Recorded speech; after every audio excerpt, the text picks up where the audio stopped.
వందనములు, స్తోత్రములు. ఇంతవరకు దేవాలయ ఆదివార ఆరాధన దీవెనలు కార్యక్రమములు పాల్గొనిన బిడ్డలందరినీ, వాక్యం చదివిన బిడ్డలను, గ్రామాలు చదివిన బిడ్డలను దీవించిన తండ్రి స్తుతులు, స్తోత్రములు. ప్రార్థన చేసిన బిడ్డలను దీవించిన తండ్రి స్తోత్రములు. మరింత ఘనముగా పరిశుద్ధాత్మతో నింపబడి బిడ్డల ప్రార్థన శక్తితోనూ విశ్వాసముతోనూ సాగుటకు నీ సహాయం మెండుగా అనుగ్రహించి దీవించి వర్ధలు చేయమని నీ హస్తములకు సమర్పిస్తూ ఉన్నాను. దేవ, ప్రతి ఒక్కరిని బలంగా వాడుకోనమని, వాక్యములో నుండి మనందరితో మాట్లాడమని యేసు నామమున వేడుకొనుచున్నాం పరమ తండ్రి. ఆమేన్. కూర్చుందాం. ఈ దినం కార్యక్రమము జరిగించిన మరి వారందరికీ కూడా ప్రభు నామమున మరణాత మరణాత. ప్రభు నందు ప్రియులారా, మనము చిన్న వాక్యమును చదువుకుందాం. యోహాను రాసిన సువార్త 8వ అధ్యాయము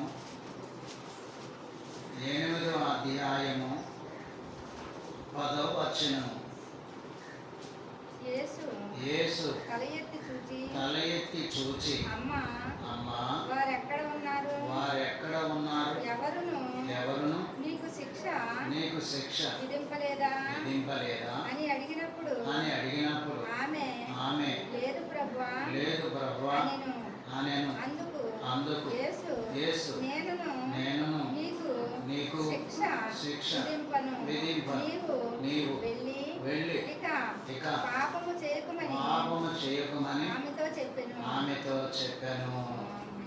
ప్రభు ఈ వాక్యములో నుండి పరిశుద్ధాత్మ ద్వారా మాట్లాడి దేవుడు మిమ్ములను భద్రపరిచి దీవించును గాక. ఆమేన్. కొంచెం జాగ్రత్తగా కొద్ది సమయం వాక్యము వినండి. మరి దేవుడు ఒకడే నీతిమంతుడు. దేవుడు ఒకడే నీతిమంతులు ఎవరు లేరు. ఒకవేళ ఉన్నా కానీ వారు కూడా ఎలాంటి వారంటే మురికి గుడ్డ లాంటి వారు అని యెషయా గ్రంథము మరి చివరి అధ్యాయములో వ్రాయబడినటువంటి సంగతులు మనము చదువుతాం. నీతిమంతులు ఒకరు లేరు. దేవుడు ఒక్కడే నీతిమంతుడు. దేవుని వాక్యము పరిశుద్ధమైనది గనక ఎవరినైనా శిక్షించవలసి వస్తే దేవుడు శిక్షించవచ్చు. ఆయనకు అధికారం ఉంది. గనక తప్పు చేసినప్పుడు ఒకవేళ శిక్షిస్తే గనక మనకు రోజు తెలిసిన సంగతి ఏంటంటే, బిడ్డలు పొరపాటు చేస్తే తల్లిదండ్రులు మరి వారి తప్పును జ్ఞాపకం చేసుకోనకుండా ఉంటే, వారిని మందలించకుండా ఉంటే తప్పు మీద తప్పు చేస్తూనే ఉంటారు. తప్పు చేయకుండా ఉండాలి అంటే ఏం చేయాలి? తల్లిదండ్రులు ఇది తప్పు, ఇది మంచిది కాదు అని బిడ్డలైన వారికి ఏం చేయాలంటే అప్పుడప్పుడు ఈ చేసిన తప్పులు వాళ్ళకి జ్ఞాపకం చేస్తూ ఈ తప్పులు మరలా చేయకుండా ఉండేందుకు వాళ్ళకు ఒక నియమం లేక వాళ్ళకు ఒక తలంపు, చేయకుండా ఉండాలనే తలంపు తల్లిదండ్రులు బిడ్డలకి కలిగించాలి. అలాగే దేవుడు సృష్టికర్త తండ్రి గనక ఆ తండ్రి యొక్క మరి అంతరంగములో నుంచి వచ్చినటువంటి కుమారుడైన దేవుడు మనమెవరము అంటే మనందరము కూడా పాపులమే. గనక మనము మరి పాపములో ఉన్న వారిని శిక్షించాలా? శిక్షిస్తే బాగుంటుందా? శిక్షించకపోతే బాగుంటుందా? అర్థమవుతుందా?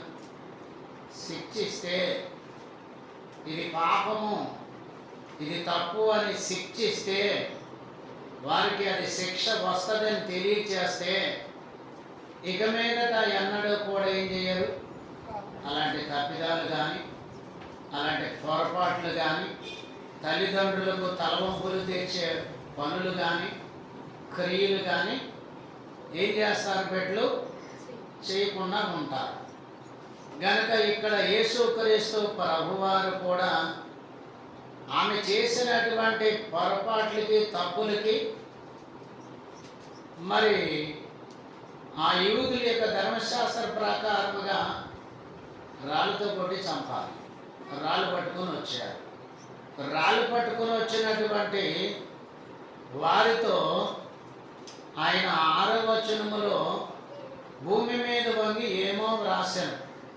అలా వ్రాస్తూ, మీలో తప్పు చేయనివాడు, నేరం లేనివాడు, పాపము లేనివాడు మొదటి రాయి వేయండి అని ప్రభువు చెప్పగా, వారందరూ కూడా రాయి వేయటానికి వారిలో అర్హత ఎవరికి లేదు. వారు కూడా తప్పు చేసిన వారే, వారు కూడా పొరపాట్లు చేసిన వారే.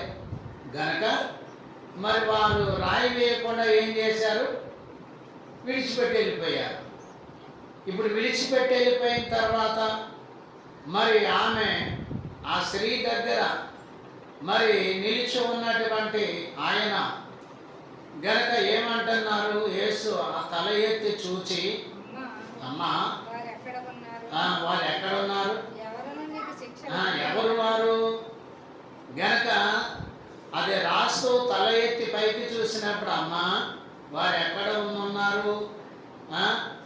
వారును నీకు ఏ శిక్ష విధింపలేదా? వారి శిక్ష విధింపలేదా? విధించలేదు. గనక ఆయన కూడా, నేను కూడా నీకు ఏ శిక్ష విధింపను. ఆమె లేదు ప్రభువా అనెను. అందుకు యేసు, నేనును నీకు శిక్ష విధింపను. నీవు వెళ్ళి ఇక పాపము చెయ్యకమని ఆమెతో చెప్పారు. ఇప్పుడు గనక నీతిమంతుడు, దేవుని కుమారుడు, పరిశుద్ధుడైన ఆయన ఆమెని శిక్షించే అధికారం ఉన్నా నేను నిన్ను శిక్షించను. నీవు వెళ్ళి ఇక మీద తెన్నడు పాపము చేయకుండా ఉండమని మరి ఆమెకు తెలియచేయగా, ఆమె అక్కడ నుండి వెళ్ళిన తర్వాత మరి అన్నడూ కూడా పాపం చేయలేదు. అక్కడ నుండి వెళ్ళిన తర్వాత అన్నడూ కూడా పాపము చేయలేదు. కారణం ఏంటి అంటే, ఆ మాట వినగా ఎన్నడూ పాపం చేయాలని అనిపించలేదు. ఆ మాట విన్న తర్వాత ఎన్నడూ మరలా పాపాంజలికి వెళ్ళాలని అనిపించలేదు. గనక ఆమెకి ఒక ధరణ శిక్ష విధించాలి. శిక్షించవలసిన ఆయనే క్షమించక మీదట పాపము చేయవద్దు అని చెప్పారు. చాలామందికి వాక్యము మరి విన్నప్పుడు, బోధించేటప్పుడు విన్నప్పుడు సూటిగా ఏదైనా లోపల హృదయానికి తగిలే విషయం వస్తే, ఈవేళ పాదిరి గారు నా గురించే చెప్పుకొచ్చారు అనుకునే వాళ్ళు ఉన్నారు. అన్నా, మీ గురించి చెప్పడానికి పాదిరి గారికి ఏం పని? పని లేదు. కాబట్టి మరి మనిషి జీవితాల్లో ఏముందో అది బయటికి కనిపించడానికి దేవుడు ఏం చేస్తాడంటే, మరి ఇలాంటి సందేశాలు తెలియకుండా మన దగ్గరికి మనకు అర్థమయ్యేటట్లుగా, మన హృదయానికి అర్థమయ్యేటట్లుగా అవి ఏం చేస్తాడు? మనకి అందించడానికి దేవుడు ప్రయత్నం చేస్తాడు. గనక దేవుని వాక్యము బోధించినప్పుడు ఒకవేళ ఎవరైనా నువ్వు ఇలా ఉన్నావు అంటే దానిని పాదిరి గారే అన్నాడని అనుకోకూడదు. దానిని దేవుడు నాకు సూటిగా మాట్లాడు, ఏదైనా సూటిగా మాట్లాడితేనే అర్థమవుతుంది. గనక దేవుడు సూటిగా మాట్లాడేవాడు గనక మరి సూటిగా మాట్లాడే దేవుడి దగ్గరికి వచ్చినప్పుడు మరి ఆ మాట సూటిగా నీకు అర్థమయ్యేటట్లు చెప్పడానికి దేవుడు ప్రయత్నం చేసినప్పుడు ఆ ప్రయత్నంలో నీవు ఉండొచ్చు, గనుక ఇంకెవరైనా ఉండొచ్చు. ఆ తలంపు కలిగిన పరిస్థితిలో ఆ మాట దేవుడు అందించినప్పుడు ఎవరికైనా వర్తిస్తుంది. గనక ఇప్పుడు మనము అర్థం చేసుకోవాల్సింది ఏంటంటే, దేవుడు ఏ మాట మనకిచ్చినా కానీ మన మంచి కోసమే. దేవుడు మనకి ఏ వాక్యం అందించినా మన మంచి కోసమే, మన జీవితాలు బాగుపడ్డ కోసమే దేవుడు మనకి ఆ మాటలు అందిస్తాడు. గనుక వాటిని మనం స్వీకరించేటప్పుడు ఎలా తీసుకోవాలి? ఈ వాక్యం మంచిది, ఈ వాక్యం మంచిది కాదు, ఈ మాట మంచిది, ఈ మాట మంచిది కాదు అని తలంపు మన దగ్గరికి రాకూడదు. ఏదైనా ఈ రెండు మాటలు మన కొరకే కాబట్టి రెండు కూడా మనం ఏం చేయాలి? పరిశోధన చేయాలి, పరిశీలన చేయాలి. అలా చేస్తూ ఆలోచించుకుంటే ఆ మాట మనకేం చేయదు అంటే భారముగా అనిపించదు, బరువుగా అనిపించదు, లేకపోతే బాధ పెట్టే విషయాలుగా అని అనిపించదు. గనక ఈ మాట నా కోసమే దేవుడు ఇచ్చాడు అని అంటే నువ్వు బాధపడతావు. ఈ మాట నాకే దేవుడు వినిపించాడు అంటే నువ్వు బాధపడతావు. ఈ మాట నాకు ఎందుకు కావాలి, నాకేం తెలియదు ఇవన్నీ అంటే నీవు బాగుపడే విధానాలు కనిపించట్లేదు. కాబట్టి ఇప్పుడు దేవుడు ఏం చెప్తున్నాడంటే, ఒక మనిషి దేవుని వాక్యాన్ని దైవ దాసులైనటువంటి వారు మరి గద్దించినప్పుడు, లేక గద్దించి ఆ మాటలు తెలియచేసినప్పుడు దాంట్లో ఎంతో దేవుని యొక్క ప్రయత్నాలు, దేవుని యొక్క నడిపింపు ఉంటారు. ఆ గద్దింపు మాటలు వచ్చినప్పుడు బాధగా తీసుకుంటారా, సంతోషంగా తీసుకుంటారా అన్నా? బాధగా తీసుకుంటారా, సంతోషంగా తీసుకుంటారా? ఎలా తీసుకుంటారు? మీరు బాధగా తీసుకునే డెసిషన్ తీసుకోవడానికి ఆలోచన లేదు, సంతోషంగా తీసుకుంటానికి కూడా మీకు ఆలోచన లేదు. అంటే మరి ఇలాంటి మాటలు వచ్చినప్పుడు బాధగా తీసుకుంటే అది జీవితంలో ఏమవుతుంది? అది ఫలింపడానికి ఉపయోగపడుతుంది. సంతోషంగా తీసుకుంటే ఇంకా ఎక్కువగా ఉపయోగపడుతుంది. కాబట్టి నీతిమంతులైన వారు ఒకవేళ ఎవరైనా ఒకవేళ ఏదైనా పరిస్థితులను బట్టి మాట్లాడితే దానిని ఎలా స్వీకరించాలంటండి? ఇందాక చెప్పారు, బిడ్డలైన వారు తప్పు చేస్తే దాన్ని పెద్దలైన వారు సమర్థించకూడదు, కానీ దాన్ని దిద్దటానికి దిద్దితే ఏమవుతుంది? దిద్దుకుంటే ఏమవుతుంది? దీవెన వస్తుంది. దిద్దుకోకపోతే ఏమొస్తుంది? తర్వాత ఏమొస్తుందో తర్వాత వాళ్ళకే అర్థమవుతుంది. కాబట్టి దేవుని యొక్క మాట, ఒక గద్దింపు మాటని దాన్ని ఏం చేయాలంటే ఆశీర్వాదంగా అందుకోవాలి. చదువుకునే బిడ్డలకు కూడా నువ్వు బాగా చదవట్లేదురా, నువ్వు బాగా మరి ఆ స్కూల్కి అటెండ్ కావట్లేదురా అంటే ఏమైనట్టు? ఈ మాట అనకుండా ఉంటే వాడు అట్లానే ఉండిపోతాడు. కనుక బాగా చదువుకోవడానికి ప్రయత్నం చెయ్యి, సమయానికి వచ్చేలా ప్రయత్నం చెయ్యి అంటే వాళ్ళు ఏం కలుగుతుంది? కొంచెం సంతోషం కలుగుతుంది. కాబట్టి సమయానికి రావడానికి ప్రయత్నం చేస్తున్నారు. కనుక ఈ పెద్దలైన వారు గద్దించే గద్దింపు కానీ, ఈ యొక్క గురువులైన వారు గద్దించే గద్దింపు కానీ, దేవుడు వాక్యము ద్వారా మనల్ని గద్దించే గద్దింపు కానీ, దానిని ఎలా తీసుకోవాలి అంటే అది ఒక ఆశీర్వాదకరంగానే తీసుకోవాలి. దీనిని ఆశీర్వాదకరంగానే తీసుకోవాలి. సరే, మనం ఎలాగ దీనిని స్వీకరించాలి, గనక ఎలా దీనిని గౌరవించాలన్నది మరి మనం చదివినటువంటి కీర్తనల గ్రంథము 141 అధ్యాయము 5వ వచనములో ఒక మాట ఉంటుంది. నీతిమంతులు నన్ను కొట్టుట నాకు ఉపకారం. గనక నీతిమంతులు కొట్టుట ఎవరికి ఉపకారము? ఎవరికో? నీతి లేని వాడిని నీతి లేని వాడు కొడితే ఇక అక్కడేం ఫలితం లేదు. గనక నీతి లేని వానిని నీతిమంతులైన వాడు కొడితే గనక కొట్టించుకున్న వారికి ఏముంది? ఉపకారం ఉంది. గనక దేవుని వాక్యమును సరిగా మనము మరి బాధ వచ్చే విషయాలు, మరి బాధ ఈవేళ అంతా నా గురించే మాట్లాడారు. బహుశా 92 సంవత్సరం అనుకుంటా, తారీఖు గుర్తులేదు. నేను ఇలా చర్చిలో ఒక సందర్భంలో ఎక్కువగా మాట్లాడుకునే పరిస్థితి వచ్చినప్పుడు ఒకరి మాట ఒకరికి అర్థం కావట్లేదు. అలా దేవుని మందిరంలో అలా మాట్లాడటం మంచిది కాదు అని నేను ఒక వాక్యాన్ని చదివించాను.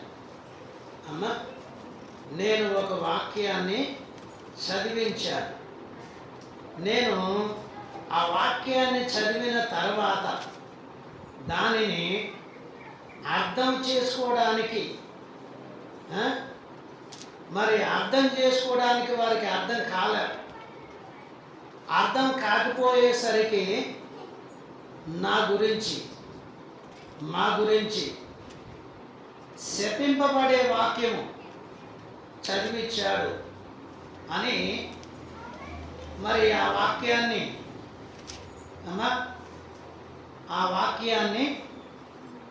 మరలా పౌలు గారు వచ్చిన తర్వాత ఆ వాక్యాన్ని చదివి వినిపించారు. ఏ వాక్యం చదివేవరా? పలానా అధ్యాయంలో పలానా వచనం సార్. ఆ వాక్యం చదివిన తర్వాత మీరు చెప్పిన దానికి వాక్యానికి సంబంధం లేదు. వాక్యం ఏముంది? సమాధానంగా, నెమ్మదిగా, మౌనంగా దేవుని మందిరంలో ఉండాలని మాత్రమే ఉంది. మీరు చెబుతున్న మాటలకి వాక్యానికి సంబంధం లేదని ఆయన చదివిన తర్వాత కానీ, ఆ వాక్యం చదివిన తర్వాత కానీ దాని మరి ఇది నిజం కాదు అని చెప్పలేదన్నమాట. చదివిన తర్వాత వారు చెప్పిన మాటలు అవి నిజం కాదు, శపించడానికి చదివిన వాక్యం కాదు. ఇది సందర్భంగా మరి నిదానముగా గనక సమాధానకరముగా మౌనముగా ఉండి దేవుని సన్నిధి అలాగే ఉండాలి. అదే వాక్యం అలాగే ఉంది అని చెప్పి ఆయన చదివిన తర్వాత అది అర్థమైంది. అంటే మనకి వాక్యాన్ని విన్నప్పుడు కొంత అర్థం అవుతుంది, చదివినప్పుడు కొంత అర్థం అవుతుంది. సరే, ఏది ఏమైనప్పటికీ నీతిమంతులు నిన్ను కొట్టుట, ఒకవేళ నీకు ఏదైనా మాట అంటే ఇంకొకసారి ఏ విధమైన తప్పులు తండ్రి కానీ, తల్లి కానీ, భార్య కానీ, భర్త కానీ, కుమారుడు కానీ, కుమార్తె కానీ ఎక్కడా కూడా పొరపాట్లు జరగకుండా ఉపకారం కొట్టుట అంటే గనక ఈ మాట కంటే, చూపు కంటే చాలా దూరం వెళ్ళిపోయిన తర్వాత అప్పుడు శిక్షించవలసి వస్తుంది. అవన్నీ రాకుండానే నీతిమంతులు నన్ను కొట్టుట నాకు ఉపకారం. నీతిమంతులు లేక పెద్దవారు ఎవరైనా ఏదైనా చెబితే నాకు ఉపకారమే, నాకు మంచిదే కానీ చెడేమీ కాదు. కాబట్టి ఇది నాకు ఉపకారం. దేవుడు మాట ఏదైనా వాక్యము ద్వారా మనకు అందిస్తే అది బోధించే వారిలో నుంచి వచ్చినటువంటి తలంపులు కాదు. ఇంకొక విషయం చెప్తాను. చాలా వరకు ఏం చేస్తారంటే బోధించేవారు కూడా వారికి నచ్చినట్లుగా ఉన్నారనుకోండి, నచ్చినట్లుగా కూడా బోధించేవారు. అంటే ఆ పని కట్టుకొని, ఆ రెఫరెన్స్ తీసుకొని, వాక్యాలు తీసుకొని మీరు ఇలాగ ఉంటున్నారు, మీరు ఇలాగే ఇలా మాట్లాడే వాళ్ళు కూడా ఉన్నారు. అలా బోధించడం అది కరెక్ట్ కాదు, అది తప్పు. ఏది తప్పు? దేవుని వాక్యములో ఉన్నది ఉన్నట్లుగానే, దేవుని సత్యం ఏమైందో నిజమేమైందో అది చెప్పాలి. తను ఇష్టం వచ్చినట్లుగా చెప్పుకుంటే అక్కడ కథ కాదు. అలా చెప్పే వాళ్ళు కూడా అలా మాట వినొద్దండి. గనక ఇక్కడ నీతిమంతుడు దేవుడు ఒక్కడే, వాక్యము ఒక్కటే. గనక వాక్యములో మనకి ఏదైనా గాయపరిచే లేక నొచ్చుకునే మాట ఏదైనా వస్తే ఇది నా జీవితంలో మంచి జరుగుట కొరకే, లేక నా జీవితంలో నేను బాగా ఉండడానికి కొరకే, నాకు ఉపకారముగానే దేవుడు ఈ మాట ఇచ్చిన్నాడు అని అనుకుంటే అది ఉపకారంగానే ఉంటుంది, గనక ఉపకారంగానే ఉంటుంది. అలాగ అనుకోకపోతే ఏమీ తెలియకుండా ఉంటే ఇది రాదు అది రాదు. కాబట్టి దేవుని యొక్క మరి వాక్య ప్రకారముగా నీతిమంతులు గనక నిన్ను కొట్టుట నాకు ఎలా ఉందంట, నన్ను కొట్టుట నాకు ఉపకారం. కొట్టుట అంటే కొట్టడం కాదు. కాబట్టి ఏదైనా ఒకవేళ దేవుని ఏర్పాటును బట్టి బతుకులో జీవించడానికి ఒక మాట ఏదైనా వస్తే అది ఉపకారంగా ఎంచుకుంటే బాగుపడతాం. బలం ఉన్నప్పుడు పని చేయి, శక్తి ఉన్నప్పుడు పని చేయి. అదేంటది? బతుకు ఉపయోగపడుతుంది. నేను బలము అంతా అయిపోయిన తర్వాత పని చేస్తానంటే అది ఉపయోగం కాదు, అది జీవితంలో పనికిరాని మాట. కాబట్టి రెండవదిగా అదే వచనములో రెండవ భాగం ఉంటుంది, ఏంటంటే వారు నన్ను గద్దించుట. చూడండి, ఇప్పుడు ఇంతవరకు చెప్పుకొచ్చిన కథ అంతా అదే. గనక వారు నన్ను గద్దించుట నాకు తైలాభిషేకము. ఎవరైనా నిన్ను గద్దిస్తే అది దీవెనగా ఎంచుకో, దీవెనగా దాన్ని స్వీకరించు, దీవెనగా దాన్ని అందుకో. కాబట్టి దీవెనగా దాన్ని అందుకుంటే అది నీకు మేలుకరముగా ఉంటుంది. వారు నన్ను గద్దించుట. ఎవరండి వాళ్ళు? నా తల్లిదండ్రులు గద్దించలేదు, నా బంధువులు నన్ను గద్దించలేదు, నా ఇరుగు పరివారు నాకు గద్దించలేదు, వీళ్ళెవరు నన్ను గద్దించడానికి, వీళ్ళెవరు నన్ను నిలబెట్టడానికి అని అనుకుంటే ఏమవుతుంది? ఏమవుతుంది? అందరి ముందు తల వంచుకునే పని వస్తుంది. కాబట్టి వారు నన్ను గద్దించుట నాకు తైలాభిషేకం. దేవుని వాక్యము ద్వారా గద్దించినప్పుడు ఇది ఆశీర్వాదం. గనుక ఇది మంచి వాగ్దానం. బిడ్డలైన వారిని తల్లిదండ్రులు గద్దిస్తే చెడిపోవాలని కాదు, మంచి దారిలోకి రావాలని. గనుక మరి ఈ వాగ్దానంలో బడి చూసేవారు నన్ను గద్దించుట నాకు తైలాభిషేకం. అది అనుభవంలోనికి తెచ్చుకుంటే దీవెన, అనుభవంలోనికి రాకపోతే దీవెన కాదు.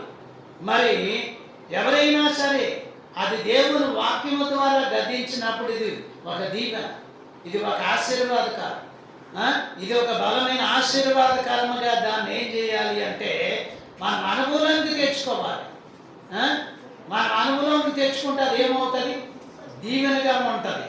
గనక ఎవరు ఎందరేమనుకున్నా కానీ ఏ మాట వినవద్దు, దేవవాక్యే నిజము, దిక్కులు చూడొద్దు.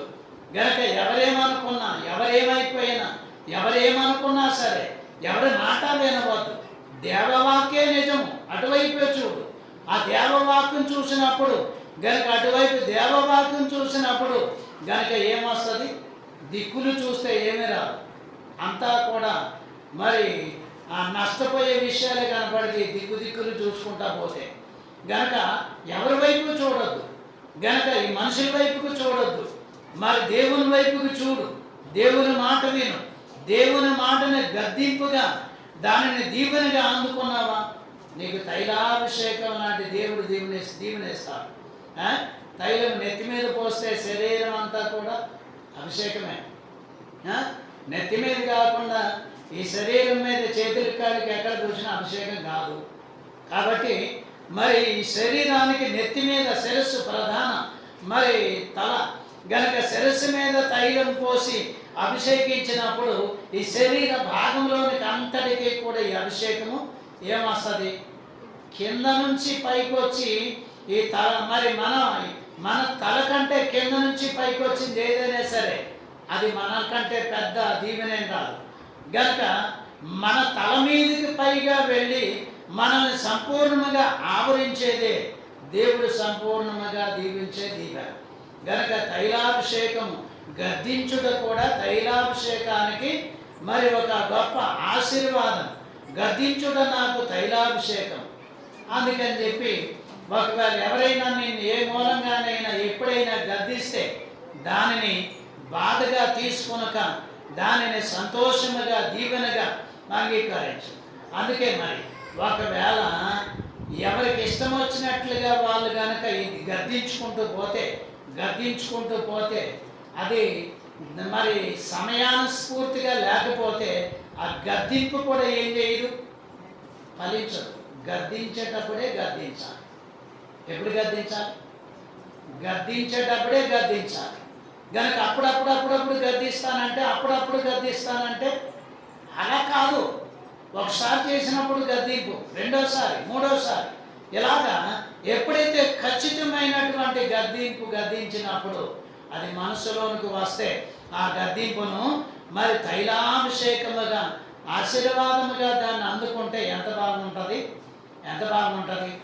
గనక ఎవరైనా ఏమైనా అన్నారనుకోండి దేవుడే చూసుకుంటారు, ఎవరైనా ఏమన్నా అన్నారనుకోండి దేవుడే చూసుకుంటారు.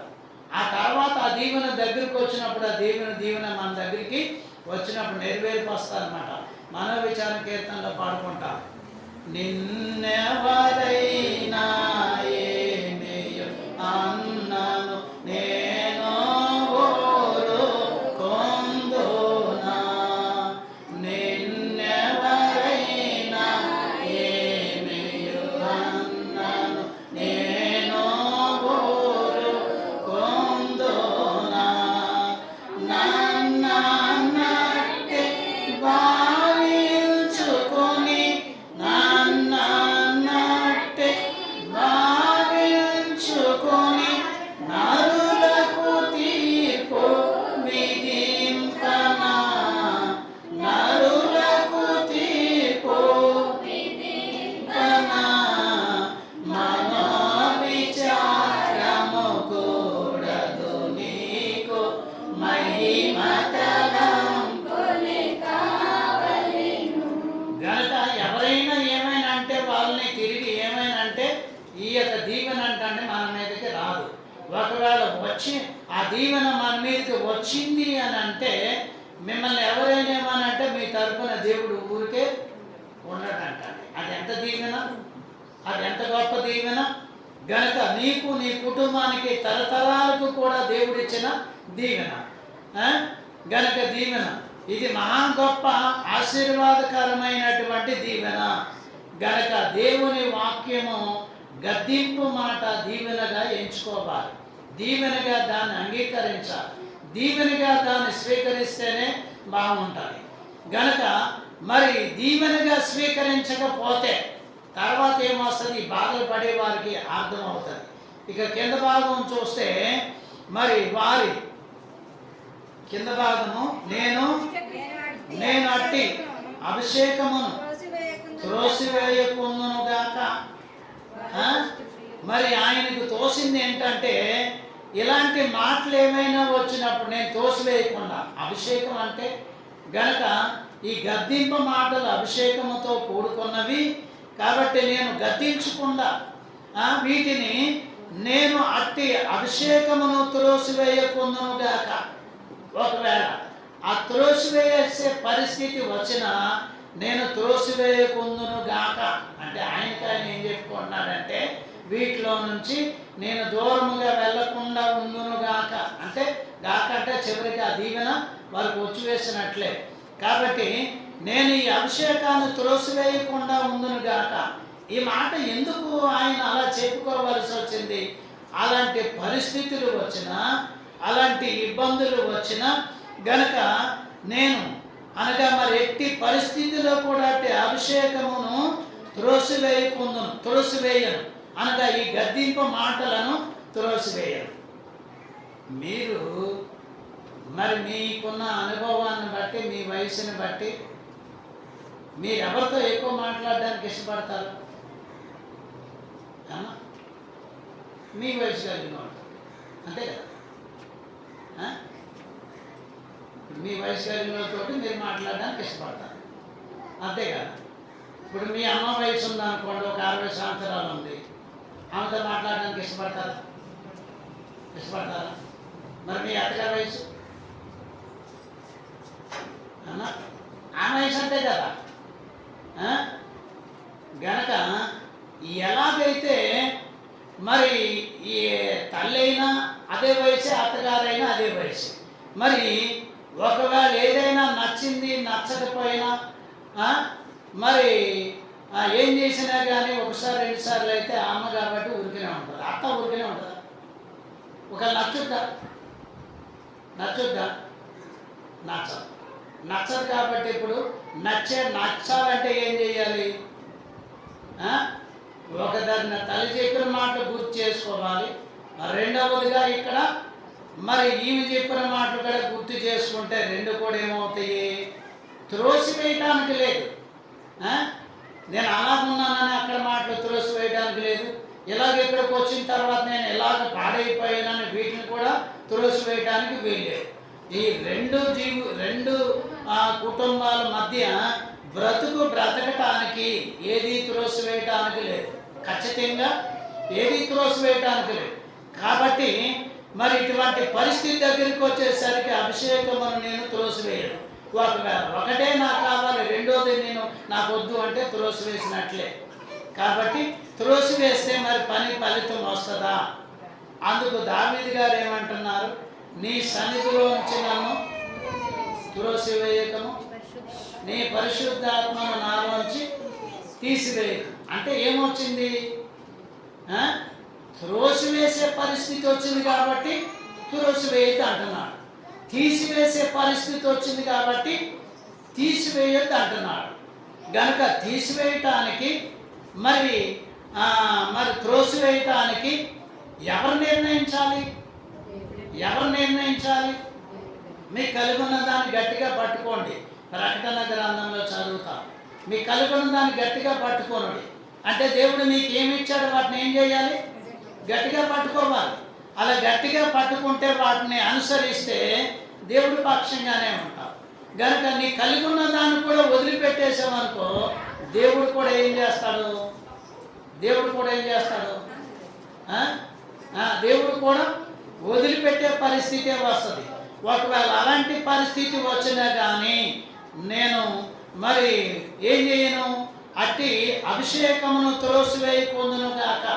ఇదే నేను బయటికి వెళ్ళకుండా, గనుక త్రోసివేయబడకుండా ఈ దీవెన నాకు మరి ప్రసాదించునుగాక దేవుడు. అంటే కొంచెం ఏమైనా చిన్న చిన్న లోపాలు తప్పులున్నా వాటిని అన్నింటినేమో చూడక మరి దేవుడు సరిచేసుకుని వారిని తన బిడ్డలుగా తన స్వాచ్ఛముగా చేసుకునుగాక అనేటువంటి మాట నెరవేర్పులోనికి వస్తున్నట్లు మనం చూస్తున్నాం. గనుక ఒకటి, నీతిమంతులు నన్ను కొట్టుట నాకు ఉపకారం. రెండవది, వారు నన్ను గద్దించుట నాకు తైలాభిషేకం. మూడవది, నేను అట్టి అభిషేకమును త్రోసివేయకుందును గాక. అటు త్రోసివేస్తే మరి పరిస్థితులు బాగా ఉండవు. గనుక నాలుగవదిగా చూస్తే, వారి దుష్టక్రియలను చూచియు నేను తప్పక ప్రార్థన చేయుచున్నాను. కాబట్టి మరి వారి దుష్టక్రియలు, ఎవరి దుష్టక్రియలు చేసేవారు? వారి కొరకు ప్రార్థన చేయటానికి ఈ పైన ఈ 3 అంశాలు ఇచ్చాడు. ఎవరి కొరకు? గనుక వారి దుష్టక్రియలను చూచియు నేను తప్పక ప్రార్థన చేయుచున్నాను. కాబట్టి తప్పకుండా నువ్వు ప్రార్థన చేయటానికే ఈ యొక్క పైన ఉన్నటువంటి ఈ 3 దీవెనలు అవసరం.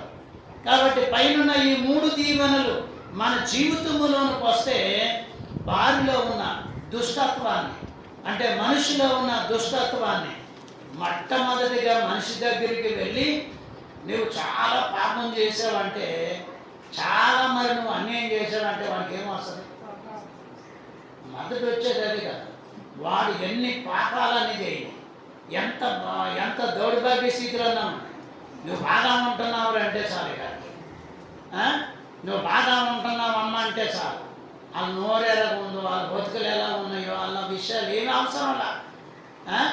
కాబట్టి నీతిమంతులైతే ఏం చూస్తారంటే, వారి బ్రతుకుల్లో, వారి జీవితాల్లో జరిగేటువంటి ఈ యొక్క తప్పు ఊహకి సంబంధించింది చూడరు. నీతిమంతులు ఏం చూస్తారంటే, వాళ్ళలో ఉన్నటువంటి ఆ దుష్టత్వం తొలగిపోవడం కొరకు ప్రార్థన చేసేటువంటి వారు. కనుక వారు ఇలా ఉంటున్నారు. వారి స్థితి మార్చమని, వారి బుద్ధి మార్చమని, లేక వారి లక్షణాలు మార్చమని, వారి దుష్టక్రియలు మరి మార్చమని తప్పక రోజు ప్రార్థన చేస్తూ ఉన్నప్పుడు ఆ ప్రార్థన ఎప్పుడో ఒక చోట ఇంకా దేవుడి చిత్తమైతే ఇంకా శీఘ్రముగా నెరవేర్పులోనికి వస్తుంది. గనక వారిలో ఉన్నటువంటి ఆ చెడు తలంపులు పోవాలి అంటే ఏం కావాలి? వారికి అర్థం కావాలి. వారున్న స్థలం వాళ్ళకి అర్థం కావాలి. వారు మాట్లాడుతున్న మాటలు వాళ్ళకి అర్థం కావాలి. వారు నడిచి వెళుతున్న మార్గం అడుగులు ఏవైతే ఉన్నాయో వాళ్ళకి అర్థం కావాలి. వారు ఆలోచిస్తున్న తలంపులు ఏమైతే వాళ్ళకి అర్థం అయితే అప్పుడు ఏం చేస్తారు? కొంతైనా మార్చుకోవడానికి ప్రయత్నం చేస్తారు. ఇది దేవుడి వాక్యం, ఇది దేవుడి చిత్తం కనుక మనం దేవుడి చిత్తానికి వ్యతిరేకంగా వెళుతున్నాం, ఇది పొరపాటు, ఇది తప్పు అని తెలుసుకునగలిగినటువంటి లక్షణాలు వారిలోకి వచ్చి వేసినప్పుడు గనక ఈ ప్రార్థన ఫలింపు ఏంటంటే వారిలో పనిచేస్తుంది. ఈ ప్రార్థన ఫలింపు వారిలో పనిచేస్తుంది గనక వాళ్ళే మన కొరకు ప్రార్థన చేస్తున్నారు కాబట్టి మనం ప్రార్థన చేయకపోయినా పర్వాలేదు అని చెప్పేసి ముసుగు పెట్టుకుని కూర్చొని ఉంటే కాదు. పరిశీలన చేస్తే మరి పరిస్థితులు బయటపడతాయి అన్నమాట, పరిస్థితులు అర్థమవుతాయి. కాబట్టి మనం చేయవలసింది ఏంటంటే మనిషి శుభ్రంగా ఉండాలి, మనిషి బ్రతుకు బాగుండాలి, మనిషి జీవితం బాగుండాలి. అందు నిమిత్తమై గనక ప్రార్థన చేయాలి. ఈ ప్రార్థనా జీవితం వలన మరి ఈ దీవెనలన్నీ మనకు వస్తాయి. ఇది మొదటిది. సరే, రెండవదిగా చూస్తే మరి సామెతల గ్రంథం 27వ అధ్యాయము 9వ వచనము. సామెతల గ్రంథము 27వ అధ్యాయము 9వ వచనం. గనక 9వ వచనములో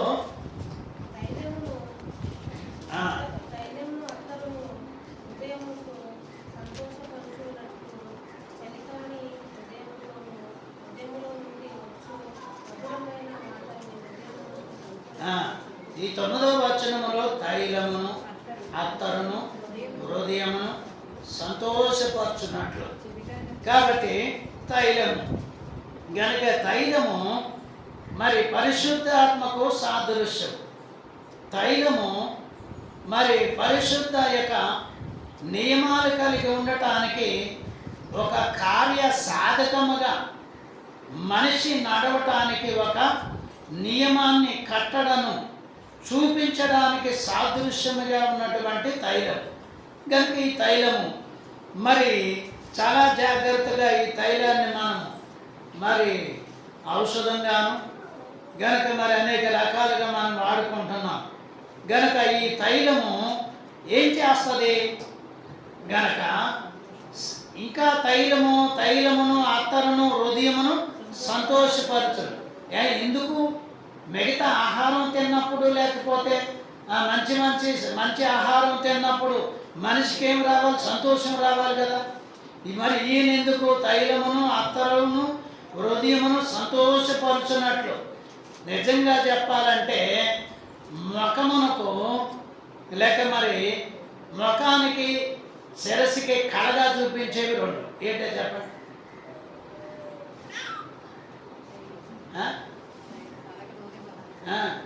కనుక మీరు ఎవరైనా ఎక్కడికైనా మరి ఫంక్షన్లోకి వెళ్ళినప్పుడు మీరు ఏం తినొచ్చని అని అడుగుతారు?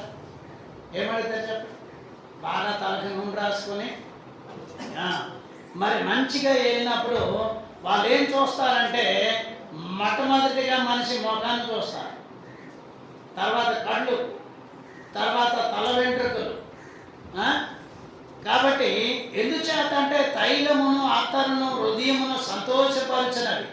మనిషికి కావలసిన సంతోషం ఏంటంటే ఆ తైలము ఎవరు రాసుకుంటారో ఎవరు పూసుకుంటారో ఆ తైలము ద్వారా వచ్చేటువంటిది.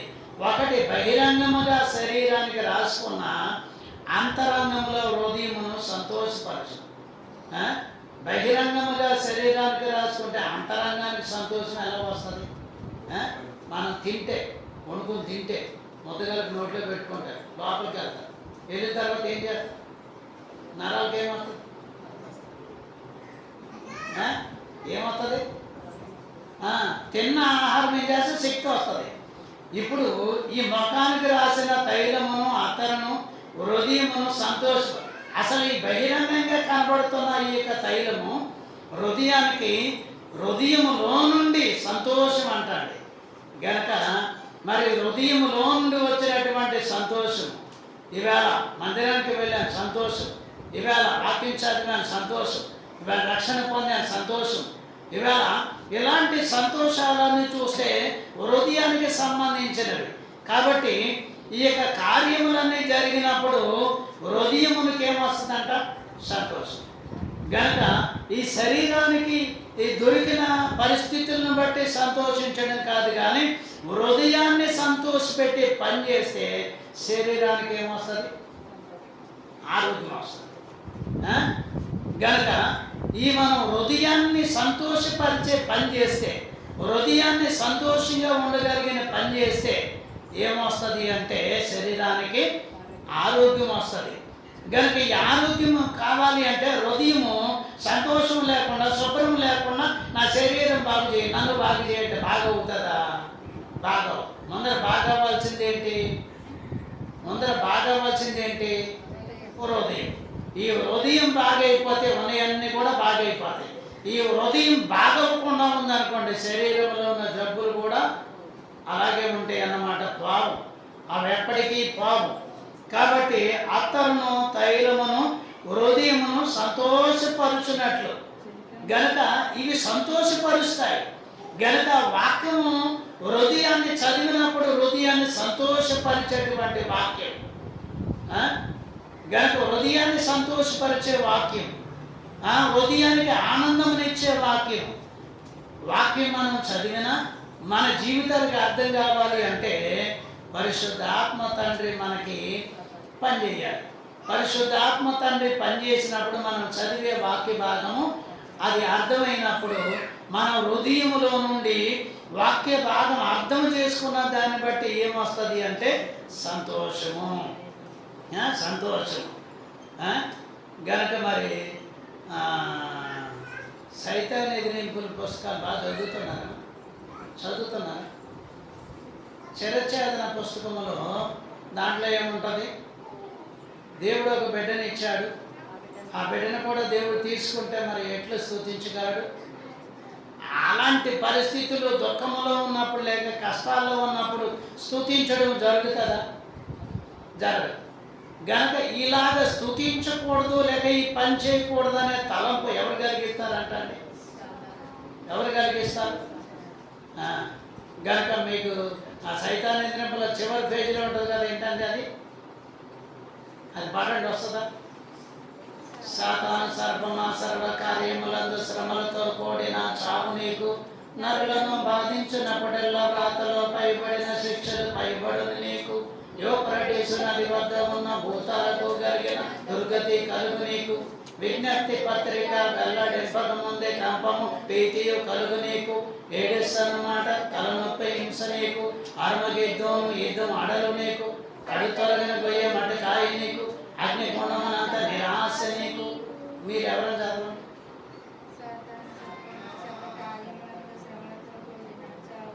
సరేలేండి, పుస్తకాలు చూసారు.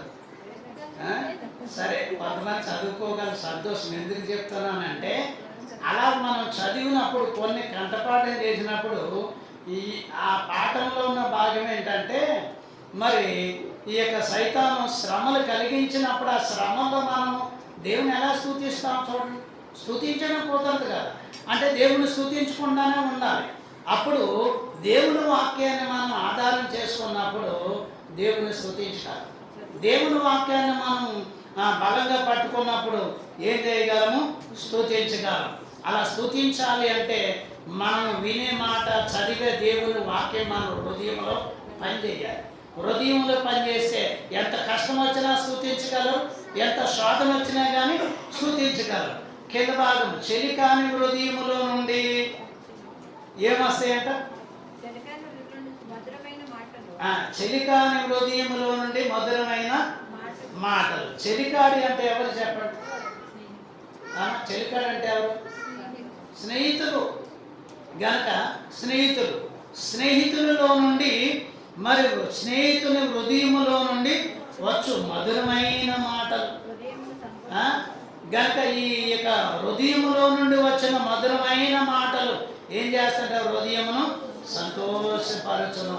కొన్నిసార్లు బాధలో ఉన్నప్పుడు ఎవరు మాట్లాడినా కానీ ఆ బాధలో ఉన్న బాధ తగ్గిపోవడానికి ఆదరణకరమైన మాట్లాడినప్పుడు ఏమనిపిస్తుంది అంటే మనిషికి కొంత బాధ దిగినట్టుగానే ఉంటుంది, కొంత బాధ మర్చిపోయినట్టుగా ఉంటుంది అన్నమాట. బాధ అనిపించదు. అనగా మనకి నిజమైన స్నేహితులు ఎవరు చెప్పండి? నిజమైన స్నేహితులు ఎవరు? యేసు ప్రభు అన్నారు, నేను మీ స్నేహితుడను, నేను మీ స్నేహితుడను. కాబట్టి మరి నేను మీ స్నేహితుడైతే మీరు కూడా నాకు స్నేహితులే. గనక ఆయన మాట వింటే, ఆయన మాటలు విన్నప్పుడు ఆయనలో నుండి వచ్చిన మాటలు ఏం చేస్తాయంటే మన అంతరంగాన్ని, హృదయాన్ని సంతోషపరచను.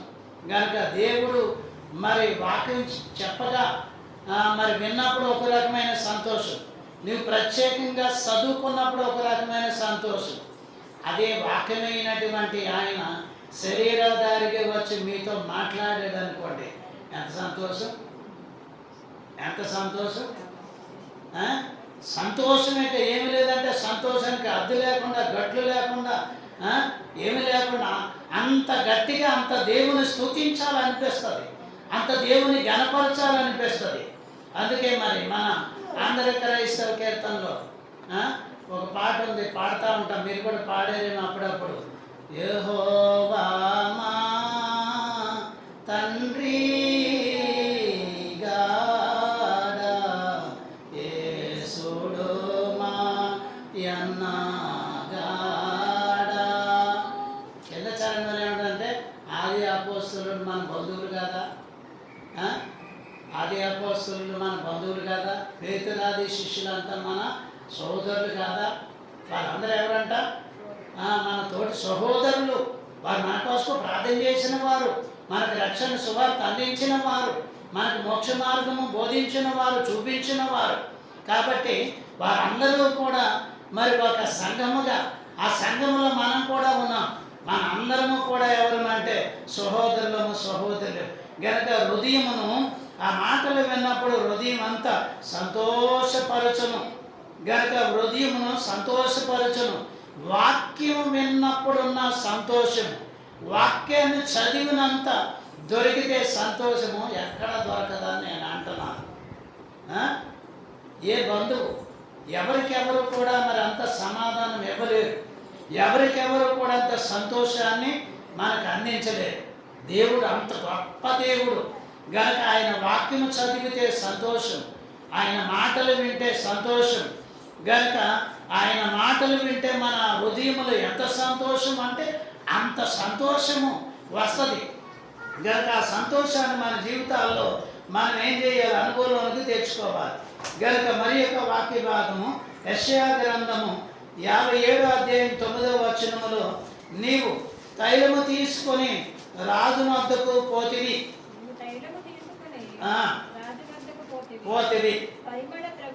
పరిమళ ద్రవ్యములను విస్తారముగా తీసుకొని నీ రాయవారులను దూరమునకు పంపితివి, పాతాళమంత లోతుగా నీవు లొంగితివి.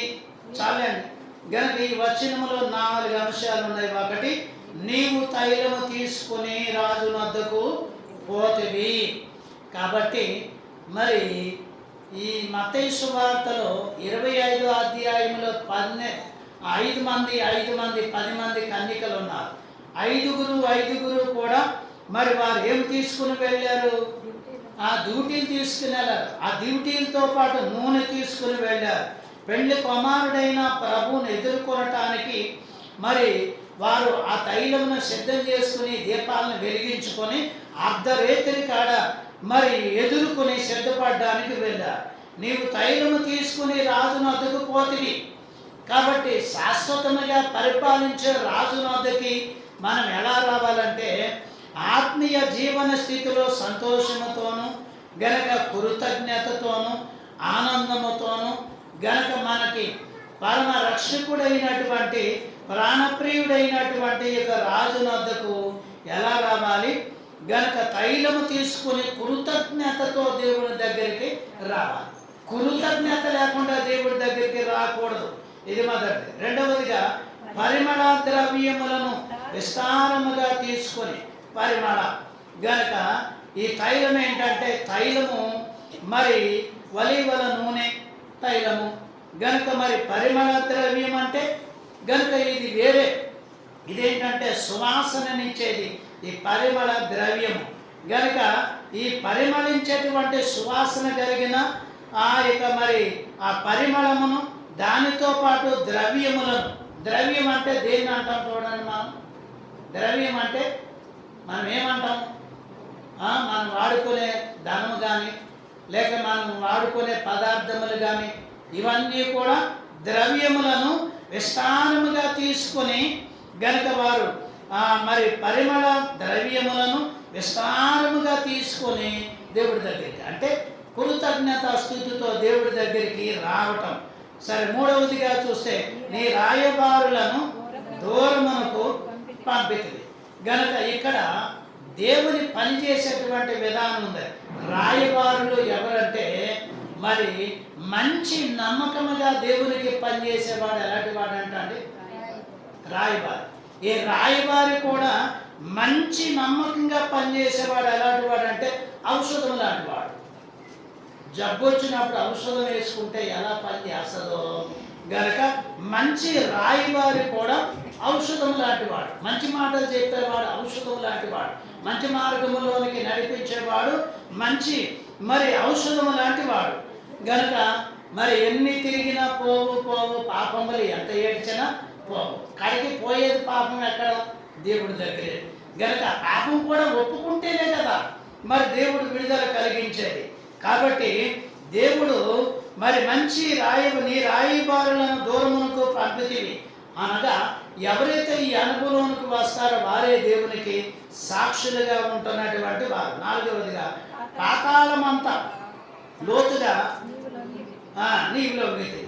చూడండి, ఇప్పుడు మరి మొదట మనం చెప్పుకొచ్చిన 4, రెండవసారి చెప్పుకొచ్చిన 5, ఈ మూడవసారి చెప్పుకొచ్చిన ఈ 4 అంశాల్లో చివరి అంశంలోకి వచ్చే పాతాళమంత లోతుగా నీవు లొంగితివి.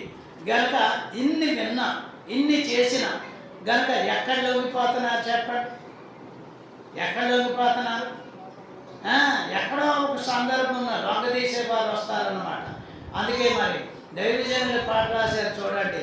చేయనే చేయను తెలిసిన తప్పిదములు, చేయనే చేయను చేయని ఎవ్వరు చెప్పిన గాని, చేయను నైజము చెప్పిన గాని, చేసేదను తండ్రి నీ చిత్తము చొప్పున, చేసేదను తండ్రి నీ చిత్తము చొప్పున, చేదుగనున్నను చేసి తీరెదను చేరి జీవించుడి దేవాది దేవుని దేవుని మార్గంలో నడవటం మంచిది. గనక దేవుని మార్గంలో నడవటం మంచిది.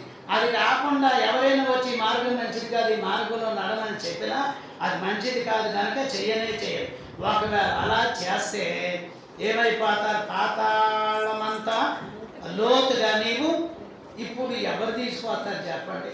అరే భూమి ఉంది, ఈ భూమి కాదని ఇవన్నీ తప్పించుకొని పాతాళమంతా లోతుకి వెళ్తే అక్కడి నుంచి ఇన్ని తెలిసిన తర్వాత, ఇన్ని చూసిన తర్వాత, ఇన్ని గ్రహించిన తర్వాత పాతాళంలో నుండి మళ్ళా ఎవరు బయటికి తీసుకొస్తారు? అబ్బే, మళ్ళీ అంత లోతుకెళ్ళి దేవుడు తీసుకొస్తారట. ఇవన్నీ బోధించడం అన్నీ ఎందుకు? జాగ్రత్తగా ఉండటానికి. నువ్వు ఆ లోతుకంతా దిగిపోతే నేను ఎవరు తీసుకురాగలరు? ఎవరు తీసుకురాలేరు, నేనెవరు బాగు చేయలేరు. కనుక చాలామంది మామూలుగా అనుకుంటున్నమాట. చాలాసార్లు చెప్పి చూశారు, అబ్బే లాభలేదు. ఇది మన వరకే. గనక దేవుడు కూడా అనేక సార్లు పరిస్థితులను బట్టి వారి దగ్గరికి మరి దేవుని వార్తలు పంపిస్తాడు మారటానికి. మారారు అని తెలుసుకున్న తర్వాత ఇంకా మరి పాతాళ లోకములోనికి దిగిన వారి వరకు ఉంటే ఇంకేం ప్రయోజనం చెప్పండి? ఇంత చదివినా, ఎన్ని రోజులు వచ్చినా, ఇన్ని చూసినా కానీ ఏం ప్రయోజనం ఉంటుంది? ఏం ప్రయోజనం ఉంటుంది?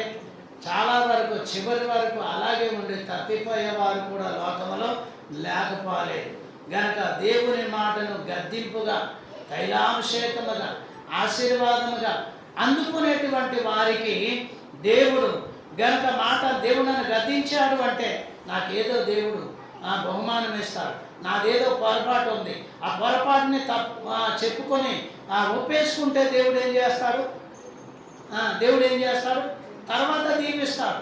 గనక ఆ తప్పుని ఒప్పుకోకపోతే ఆ గద్దింపును తప్పుగా అర్థం చేసుకుంటే జీవితంలో కూడా ఏ మాత్రం ఉపకారములు ఉన్నా కానీ ఏం అర్థం కావు. ఇక అర్థంగా వెనడికే కూడా వాళ్ళ దారి వాళ్ళదే, వీళ్ళ దారి వీళ్ళదే, ఎవరి దారి వాళ్ళదే. కాబట్టి దేవుని మాటను గద్దింపుగా అంగీకరించడం అనేది చాలా ఓపికతోను మరి చాలా నెమ్మదితో కూడుకున్నది. కాబట్టి మరి దేవుని వాగ్దానమును బట్టి చాలా ఓపిక కలిగి నిదానంగా ఉంటే, ఒకవేళ తప్పు చేస్తే దాన్ని ఒప్పుకుంటే దానికి పరిష్కారం నిదానంగా వస్తుంది. వచ్చే వారు కూడా ఏం చేయాలి? కనిపెట్టుకొని ఉండాలి, కనిపెట్టుకొని ఉండాలి. ఆ పని వచ్చినప్పుడు ఏమవుతుందంటే ఆ గద్దింపు మాటలు తైలాభిషేకంగా ఆశీర్వాదకరంగా మారుతాయి. గనక ఆశీర్వాదము అప్పుడు మన మీదకి దేవుడు దీవెన తరతరములుగా ఉండేటట్లుగా మరి దేవుడు దీవెనలు ఇస్తాడు. కాబట్టి తప్పుగా అర్థం చేసుకోకూడదు. దేవుని మాటల్ని చాలా జాగ్రత్తగా మంచిగా ఆలోచించి దేవుడు నాకు దీవెనిస్తాడని గద్దింపు మాటలను అంగీకరించి దీవెనగా అభిషేకముగా ఆహ్వానిస్తే గనక కోరుకుంటే దేవుడు అలాగే దేవుడు దీవిస్తాడు. గనక మీరు అట్టి స్థితికి సిద్ధపడి దీవెన పొందండి. అట్టి ధన్యత ప్రభువు మీకు అనుగ్రహించును గాక. పరిశుద్ధుడైన మా తండ్రి, నీ యొక్క మహాకృపను బట్టి దేవా మేము నిన్ను స్తుతించుటకును గణపరచుటకును నీవు మాకిచ్చిన ధన్యతను బట్టి స్తుతిస్తూ ఉన్నాం. దేవా నాయనా, నీ మాటలు ఎంతో శ్రేష్టమైనవి, నీ మాటలు ఎంతో విలువైనవి. దేవా నీ మాటలు విన్న వారు ఎవరు కూడా ప్రభువా నాయనా నిర్జీవ స్థితిలోనికి వెళ్ళలేదు. నీ మాటలు విని నిర్జీవ క్రియల నుండి విడుదల పొంది జీవము కలిగి జీవించడానికి నీ ఆత్మ సహాయం ఇస్తున్నావు. అట్టి ప్రభువా నాయనా ధన్యత కలిగి నాయనా నీ వాక్యానుసారముగా జీవించే ధన్యత ప్రతి ఒక్కరికి అనుగ్రహించమని వాక్యమై ఉన్న ప్రధాన యాజకుడైన యేసు స్వామి నామమున వేడుకొనుచున్నాం పరమ తండ్రి. ఆమేన్.